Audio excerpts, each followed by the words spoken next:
Hello friends, இன்றைக்கி நம்ம இந்த மலைக்கு அருமையான ஒரு ரெசிபி, பாரம்பரியமான ஒரு வடை ரெசிபி தான் பார்க்க போகிறோம். இது ரொம்ப ரொம்ப டேஸ்ட்டாக இருக்கும். மற்றது நம்ம மசால் வடை, மெது வடை, இந்த மாதிரி போண்டா, பஜ்ஜி இப்படியெல்லாம் செய்கிறோம் நிறையா. ஆனால் இந்த வடை வந்து ஒரு டிஃப்ரெண்ட்டாக இருக்கும். ரொம்ப சிம்பிளான வீட்டில் இருக்கக்கூடிய இன்க்ரீடியன்ஸை வச்சு நம்ம செய்கிறோம். அதே சமயத்தில் ரொம்ப ரொம்ப அட்டகாசமாக இருக்குது. குழந்தைகளுக்கு இந்த மாதிரி வந்து ப்ரெசென்ட் பண்ணால் ரொம்ப நல்லா விரும்பி சாப்பிடுவாங்க. அதே சமயத்தில் டேஸ்ட்டும் கூட. பெரியவங்களுக்கு வந்து பார்த்திங்கன்னா, கடலை மாவுலையெல்லாம் நம்ம செஞ்சு கொடுக்கும்போது சில பேர் சாப்பிட மாட்டாங்க. அவங்களுக்கு இந்த மாதிரி வந்து ஒரு வடை வந்து செஞ்சு கொடுத்தா விரும்பி சாப்பிடுவாங்க. டேஸ்ட்டும் ரொம்ப ரொம்ப சூப்பராக இருக்கும். கண்டிப்பாக மிஸ் பண்ணாமல் செஞ்சு பாருங்கள். ரொம்ப குயிக்காக செஞ்சிடலாம். ஈஸியாகவும் நமக்கு எல்லாருமே விரும்பக்கூடிய மாதிரி செஞ்சு கொடுக்கலாம்.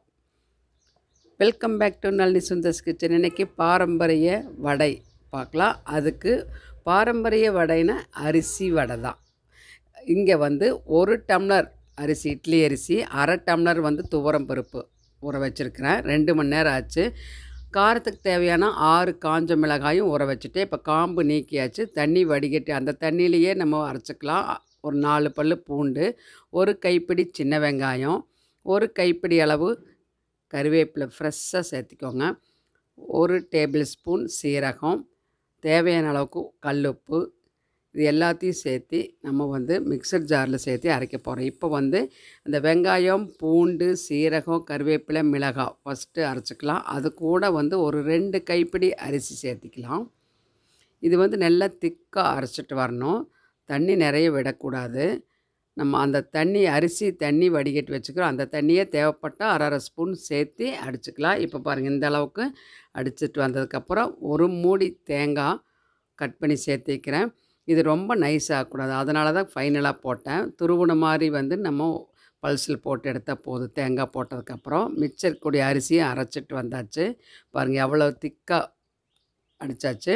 இந்த அளவுக்கு திக்காக உங்கள் ஜாரில் அடிக்க முடியலன்னா கிரைண்டரில் வேணாலும் நம்ம போட்டுக்கலாம். இது கொஞ்சம் 1 டம்ளர் தான் அப்படின்ட்டு நான் வந்து மிக்சிலே போட்டேன். இப்போ சின்ன வெங்காயம், பொடியாக நறுக்கின சின்ன வெங்காயம் 1 கைப்பிடி, பெரிய வெங்காயம் 1 பொடியாக நறுக்கி சேர்த்திக்கலாம்.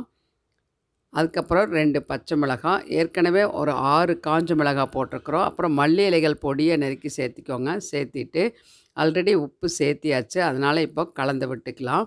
வேறு நம்ம எதுவுமே சேர்த்துறதில்ல. இவ்வளோதாங்க நம்ம வீட்டில் இருக்கக்கூடிய பொருள். அரிசி, பருப்பு, மிளகாய், வெங்காயம், பூண்டு, தேங்காய், இவ்வளோதான்.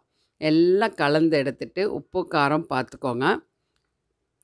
பாருங்கள், இந்த அளவுக்கு ஃப்ரீயாக விழுகிற மாதிரி. ரொம்ப திக்காகவும் இருக்கக்கூடாது, ரொம்ப லூஸாக இருக்கக்கூடாது. இப்போ பாரம்பரிய வடை செய்கிறக்கு கடலெண்ணெயில் செஞ்சால் ரொம்ப ரொம்ப டேஸ்ட்டு சூப்பராக இருக்குங்க. அதனால் மண் கடாய் வச்சு கடலெண்ணெய் ஊற்றி வச்சுருக்கிறேன் நான். எண்ணெய் நல்லா காஞ்சிருச்சு. இப்போ பார்க்கலாம். இப்போ எண்ணெய் காஞ்சிருச்சு. இந்த மிதமான சூட்டில் வச்சுட்டு நம்ம போட ஆரம்பிச்சிடலாம். இந்த மாதிரி கையிலேயே குட்டி குட்டியாக நம்ம வந்து கிள்ளி போட்டுக்கலாம். பெருசாக போட வேண்டியதில்லை. குட்டி குட்டியாக போட்டால் இன்ட்ரெஸ்ட்டாக இருக்கும் சாப்பிட்றக்கு. நல்லா சூப்பர் டேஸ்ட்டாக இருக்குங்க இது வந்து நிஜமாகவே வந்து. இந்த மழைக்கு வந்து நம்ம வந்து இட்லிக்கெல்லாம் அரைக்கும்போது கொஞ்சமாக அரிசி எடுத்து இந்த மாதிரி அரைச்சி உடனே செஞ்சு கொடுக்கலாம் குழந்தைகளுக்கு வந்து. நம்ம ரொம்ப இன்ட்ரெஸ்ட்டாக எல்லாருமே விரும்பி சாப்பிடக்கூடியது தான். இப்போது ஸ்டிக்கு வச்சு கொஞ்சம் கலந்து விட்டாச்சு, தனித்தனியாக எடுத்து விட்டாச்சு. திரும்ப ஒரு 2 நிமிஷம் இருக்கட்டு. அந்த எண்ணெய் சலசலப்பு அடங்கினோன்னா நம்ம எடுத்துடலாம். இப்போ பாருங்கள், எண்ணெய் வந்து அவ்வளோ கிளியராக இருக்காது. கடலெண்ணெயில் செய்யும்போது அந்த டேஸ்ட் வந்து ரொம்ப அட்டகாசமாக இருக்கும். வாசனையும் ரொம்ப நல்லாயிருக்கும். இப்போ வந்து ரெடி ஆயாச்சு, எடுத்துடலாம். பாருங்கள், சூப்பரான ஒரு பாரம்பரிய அரிசி வடை ரெடி ஆயாச்சு. இது சுட சுட சாப்பிட்றதுக்கு அவ்வளோ நல்லாயிருக்கும். ரொம்ப நல்லா விரும்பி சாப்பிடுவாங்க எல்லாருமே. இப்போ இதை எடுத்துக்கலாம். எண்ணெய் நல்லா வடிகட்டிட்டு நம்ம வந்து ஒரு பிளேட்டுக்கு வந்து மாற்றிக்கலாம்.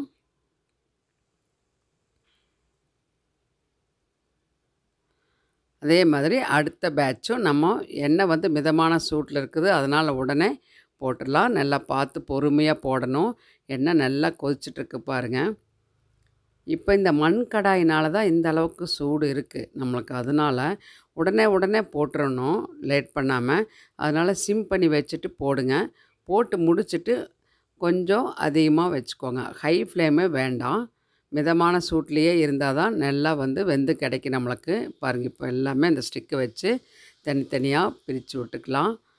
அதுக்கு வெந்தாலே தனியாக அதே பிரிஞ்சிரு. இருந்தாலும் நம்ம வந்து ஒரு தடவை இந்த மாதிரி வந்து திருப்பி விட்டுக்கலாம். ஸ்டிக்கு வச்சு கரண்டி வைக்க வேண்டியதில்லை. நீங்கள் ஸ்டிக்கு வச்சு சிம்பிளாக திருப்பி விட்டுக்கலாம். எண்ணெய் தெறிக்காமல் பயமில்லாமல் திருப்பி விடலாம். இப்போ ஒரு 2 நிமிஷம் நல்லா வெந்ததுக்கப்புறம் நல்லா திருப்பி விட்டு 2 நிமிஷம் ஆயாச்சு. இப்போ வந்து எண்ணெய் சலசலப்பு சத்தம் நின்னதுக்கப்புறம் இதுவும் நம்ம எடுத்துடலாம். எவ்வளோ சூப்பரான வடை, பாரம்பரிய அரிசி வடை ரெடி ஆயாச்சு. கண்டிப்பாக நீங்கள் செய்யுங்க. நம்ம வந்து இதுக்குன்னு ஊற வைக்கலைன்னா கூட இட்லிக்கு ஊற வைக்கும்போது அந்த அரிசி கூடவே ஒரு கைப்பிடி அளவு துவரம்பருப்பு ஊற வச்சா போதும். உடனே வடை செஞ்சிடலாம். எண்ணெய் எவ்வளோ கிளியராக இருக்குது பார்த்தீங்களா? இப்போ சுட சுட அரிசி வடை ரெடி ஆயாச்சு. இது எல்லாத்துக்குமே ரொம்ப பிடிக்கும். இதுக்கு வந்து தேங்காய் சட்னி வேணாலும் நம்ம வந்து வச்சு சாப்பிட்லாம். ரொம்ப நல்லாயிருக்கும். டேஸ்ட்டு வந்து அட்டகாசமாக. குழந்தைகளை அட்ராக்ட் பண்ணணுன்னா நம்ம அந்த ஸ்டிக்லேயே வந்து இந்த மாதிரி வந்து வடையை ப்ரெசன்ட் பண்ணிக்கலாம். ப்ரெசன்ட் பண்ணது மட்டும் இல்லாமல் அவங்கள இன்னும் அட்ராக்ட் பண்ணணும் அப்படின்னு சொன்னால் அந்த டொமேட்டோ கெச்சப் இருக்குது இல்லைங்களா? அந்த டொமேட்டோ கெச்சப் வச்சு நம்ம வந்து இந்த மாதிரி கொடுத்தேன்னு சொன்னோம்னா கண்டிப்பாக எல்லாருமே விரும்பி சாப்பிடுவாங்க. ரொம்ப ரொம்ப அட்டகாசமாக இருக்கும். சாப்பிடாத குழந்தைகளே இருக்க மாட்டாங்க. கண்டிப்பாக செஞ்சு பாருங்கள். உங்களுக்கும் பிடிச்சிருக்குன்னு நினைக்கிறேன். பிடிச்சிருந்தால் லைக் பண்ணி ஷேர் பண்ணுங்கள். இது வரைக்கும் சப்ஸ்கிரைப் பண்ணாமல் இருந்தால் நம்ம சேனல் நளினி சுந்தர்ஸ் கிச்சனுக்கு சப்ஸ்கிரைப் பண்ணி சப்போர்ட் பண்ணுங்கள். இதே மாதிரி செஞ்சு பாருங்கள். எப்படி இருக்குன்னு ஃபீட்பேக்கு கமெண்ட் பாக்ஸில் கொடுங்க. அடுத்த வீடியோவில் இன்ட்ரெஸ்டிங்கான ஒரு ரெசிபியோட பார்க்கலாம். Until then, bye from Nalini.